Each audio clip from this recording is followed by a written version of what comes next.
Ayan, ang advokasya po kasi ng vendor party list ay tulungan iangat ang bawat manindang Pilipino. So, yun po. Tinutuon ng social media personality na si Diwata o Deo Balbuena sa tunay na buhay ang sinabi niya noon na posible rin siyang sumabak sa politika. Nitong isang araw ay personal na naghain ng kanyang Certificate of Candidacy o COC para Vendors Party List na isa sa mga grupong tatakbo sa midterm elections.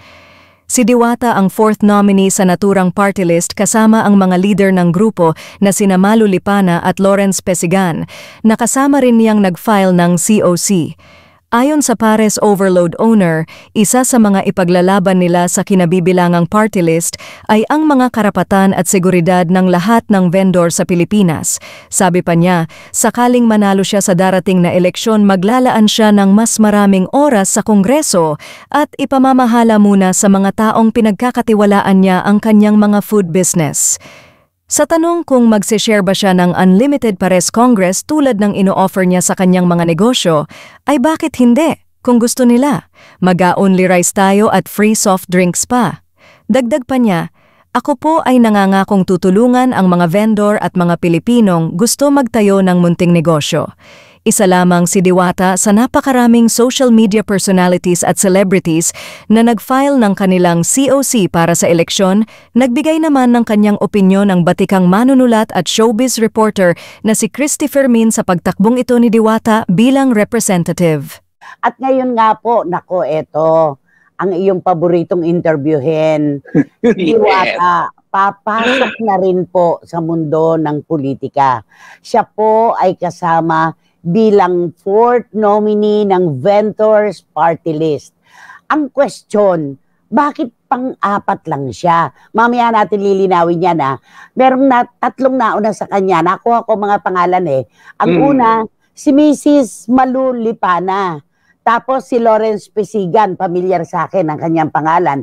Isang nagngangalang Cheryl Sandil at si Diwata ang fourth nominee. Alam naman natin na kapag ka nakalusot, nanalo, 3 upuan lamang po ang ibibigay ng COMELEC dito sa party list na ito. Paano na si Diwata kung fourth nominee lamang siya? Ang sabi ng COMELEC, maaari pa rin makapaglingkod at makapasok. Oh, yun po inuulit namin, fourth nominee nga po dito sa Vendors Party List, si Diwata. Ayon po sa COMELEC, kay COMELEC Chairman George Garcia, sabi po niya, maaari pa rin pong makaupo ang fourth nominee kung yung tatlong nauna ay wag naman po sana mawawala o papanaw o kaya ay madidisqualify. Kaya ang tanong, paano ngayon si Diwata? Eto na. Kino-question po yung first nominee, si Mrs. Malu Lipana, dahil ang kanyang husband ay kasalukuyan pa pong nakaupo sa COA. At si Lawrence Pesigan naman ay taga-Talisay, Batangas, street termer na siya bilang konsehal. Nagkaroon ng mga problema noon pero natapusan na rin naman yata. Yung Cheryl Sandil, negosyante. At ito nga pong si Diwata, na kilalang kilala naman po mga kapatid bilang isang napaka-galing na negosyanteng nagpauso ng Romel? Pares Overload. Yes. Oo, ng Pares Overload. Ayun, okay. O, sige, mamaya na po kayo mag-text kung meron o wala. Okay, ang dami nagte-text. Meron, sa YT, meron. Ayan, ano masasabi mo, Romel? Na dito talaga makikita mo sa Pilipinas may freedom. Lahat pwedeng kumandidato. At ito si Diwata, maganda itong example kasi kilalang kilala si Diwata bilang vendor. Sa buong Pilipinas, kilalang kilala siya at ginaya talaga ang kanyang negosyo. Yung maliit na negosyo, napalaki niya at naggayahan ang mga maliliit na negosyante na natumulad sa kanyang negosyo. Kaya magandang example to si Diwata. At malaya tayo. Kahit ito Romel, ako naman, Romel.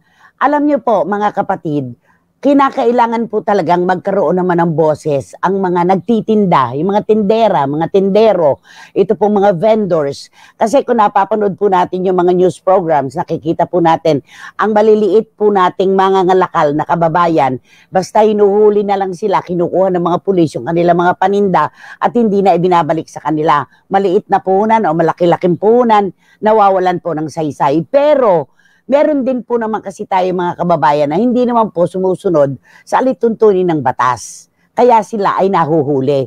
Pero mas maganda po talaga na magkaroon ng boses itong mga vendors natin, itong ating mga tindero at tindera. Pero ang question, si Diwata ay fourth nominee. Pero ayon naman po sa kwento, si Diwata mismo ang lumapit dito sa mga nominees ng party list na vendors. At ang sabi niya, gusto lamang niyang makatulong. Kaya ang kwentuhan niya, kapag ka daw nakalusot at nanalo, kahit hindi siya mauupo bilang fourth nominee, magpapalibre daw siyang para sa overload sa Kongreso. Oo, basta Diba? gusto nila, why not? Diba? Alam mo naman si Diwata. Ayan. Sabi ni Marichu, talaga ba Diwata? Ayusin mo kaya muna ang... Oh, nako, ano ba ito, Marichu? Ayusin mo muna kaya ugali mo bago ka kumandidato. Hindi na nakapagtataka kung mangulelat ka sa ugali mong yan. Marichu, Webes pa lang hindi pa Friday Wag. Okay, bigyan natin siya ng chance, anak. Ayan. Eto pa. Ang sabi ni Juris, Dr. Channel, nako parang hindi kagandahan yung mga komento. Okay. Nako, bakit ganito? Hindi ko alam kung maaawa o matatawa ako sa mga ginagawa ni Diwata. Hindi ko naman siya mapipigilan tumakbo sa public office. Karapatan niya yon.